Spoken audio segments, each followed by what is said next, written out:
Welcome to the Saber Company, and today we're going to be taking a look at some of your guys' Star Wars hot takes. Are you guys from the loony bin, or are you right on the money? We're going to figure that out today with your Star Wars opinions and see if you guys know ball or not, basically. I've got about 15 of them here, and I put 0 rules on these, so it's like any era, in-universe, out-of-universe, whatever you guys wanted to put, that's what we're going to react to and talk about today. So, yeah, let's see how crazy y'all actually are. I'm also leaving all of these completely anonymous just because I'm gonna lay the hammer down on some of these. I think some of these are horrible, and I just didn't want to call anybody out. So let's do it. Starting off with a banger here, I think Anakin should have never been given a Padawan, especially with his instability. This, I think, is actually a pretty insightful hot take.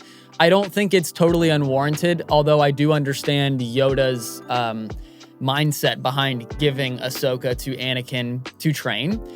Because as soon as you give someone some responsibility, they do one of two things. They either, one, get worse and totally mismanage that responsibility, or two, they now know that they have to shapen up a little bit, grow up, put the big boy pants on, and take care of some things. And thankfully for Ahsoka, Anakin did the second option. He became a better Jedi and was able to actually instruct and grow himself through teaching Ahsoka. I think the Clone Wars show demonstrates this beautifully, and I think in a lot of ways, Anakin is the perfect teacher for Ahsoka. So while this is interesting, I do disagree just because Yoda's pretty wise, and obviously his judgment was good here, I think. Number 2, the prequels are bad movies. This I strongly disagree with, as you can see by my Revenge of the Sith hat and the poster decor behind me. While the original trilogy is my favorite trilogy of Star Wars movies, the prequels are not bad. I think this is such a boomer take. I think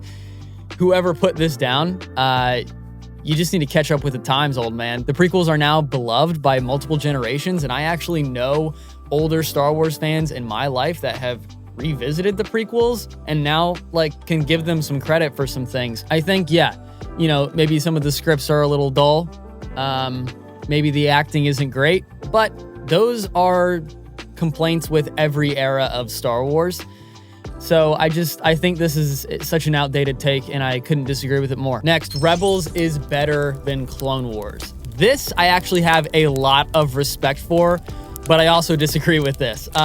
So far, you guys are 0 for 3. Come on now. I actually really love Star Wars Rebels. I think it is a near perfect show, and I think it really solidified Dave as someone we can trust with Star Wars. That being said, Clone Wars is just one of the best Star Wars things ever made, and I stand by that. Ahsoka is my favorite Star Wars character, mostly because of that show. Captain Rex is in my top 10 favorite Star Wars characters, obviously because of that show. I think it gives us some of the best moments in all of Star Wars with the Clone Wars. And to kind of get into Rebels corner a little bit, I think Rebels just is extremely underrated. And I think the same thing about Bad Batch too, actually. But Rebels just doesn't get the credit it deserves because of when it came out. With it being the first Disney Star Wars thing, the animation style being different, and it just being the thing that followed up Clone Wars after it being canceled. I think it came out with a lot of predetermined opinions within the fan base, and I just don't think that those are accurate. Now that the show is done and completed,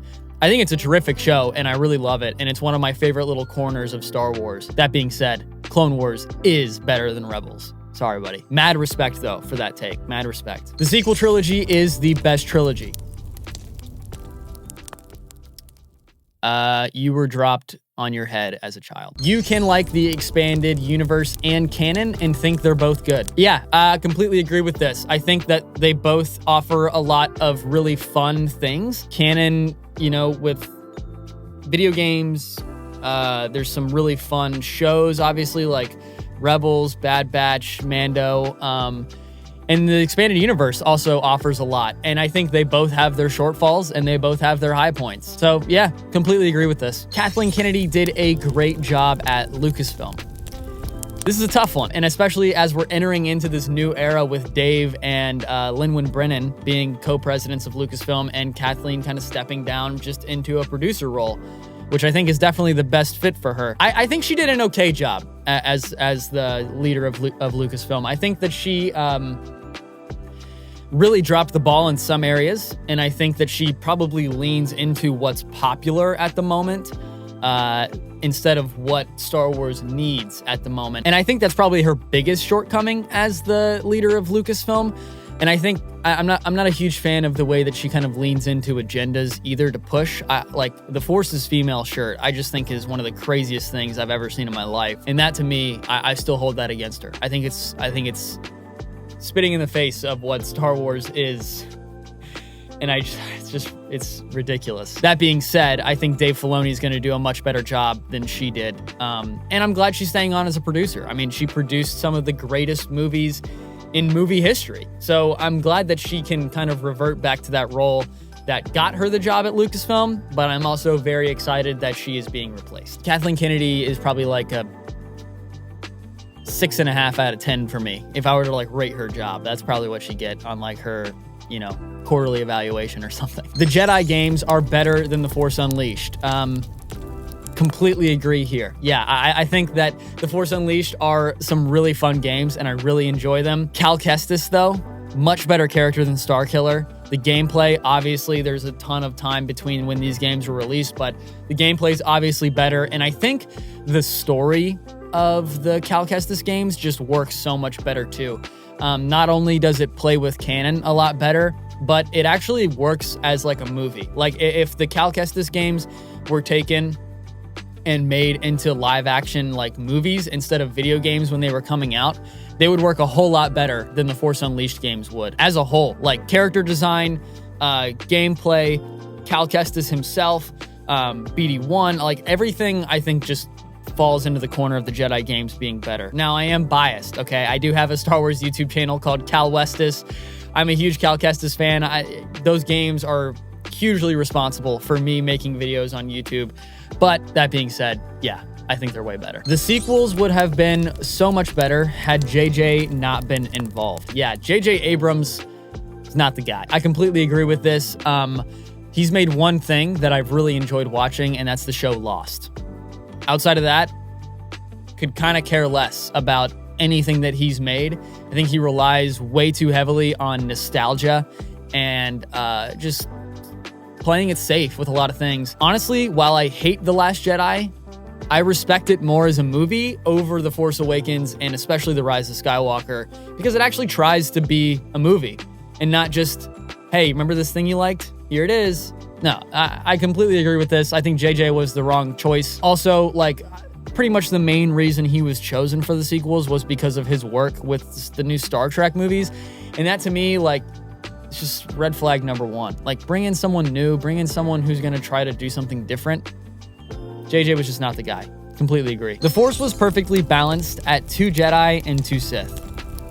This is just a stupid take, because that's not how the Force works. That's not how the Force works. The whole balance of the Force theory with it being equal on both sides is actually just like straight up not how the Force was designed, and just not how the Force is balanced at the end of the day. George Lucas has talked about this a few times actually, and it's the Force is at balance when no one is using it selfishly. Okay, so the Force was balanced at the end of Return of the Jedi when the dark side is defeated, Anakin is redeemed, and Luke is the remaining Jedi in the galaxy, right? There's no one using the Force selfishly, and the Force is at balance. Nobody's trying to skew the Force into their will, okay? The Force is balanced at the Force's will. So whoever put this needs to study up. Next one here, not a hot take, it's a fact. Holiday Special is the greatest hero's journey in Star Wars. Dude, what are you smoking? Next one here, so that Ben Solo could rise as Ben Skywalker.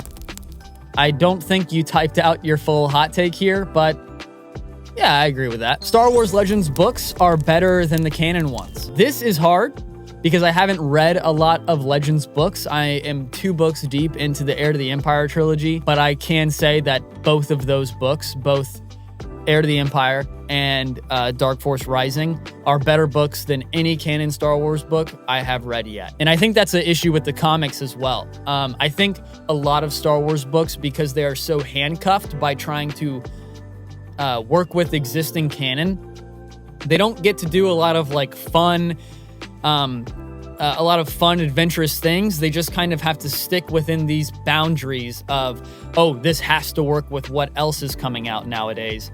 And I think that is a definite handicap on Canon books. So I would probably agree with you on this. Ponchos are better than Jedi robes. Disagree. Yeah, I think prequel Jedi robes are super iconic, and having worn both a poncho and a pair of Jedi robes, like, I'm gonna have to go Jedi robes here. I think Jedi robes are so free-flowing and comfortable. Ponchos kind of get in the way when you're lightsaber fighting a little bit. I think for maybe like basic travel, I'd take a poncho, but for lounging around, you know, sitting in the council chambers, I'm going Jedi robes all the way. Sorry, hard to disagree there. Kylo Ren should have stayed on the dark side. No. The Skywalkers are the good guys in Star Wars, okay? Sometimes the bad, but they ultimately end up being the good, and Star Wars is a story about hope. So if you have the main family ending on a bad note, that's just not true to what Star Wars is. Completely disagree with this one. And last but not least, Vader might be gay.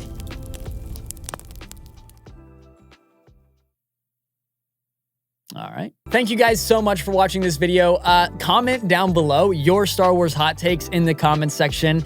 And I'd like to know, do you disagree or agree with the majority of these? Do you think a lot of these people were just out of their minds writing some of these down? I certainly do. But some of these I actually really agreed with, and I think are really good points, especially the Rebels one.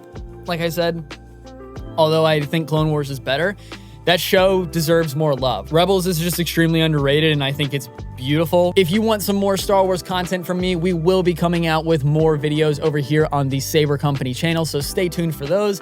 And I also have a personal channel called Cal Westis. Feel free to look that up. We talk about Star Wars and Indiana Jones over there. It's a good time. I hope you guys have an excellent rest of your day, and as always, may the Force be with you.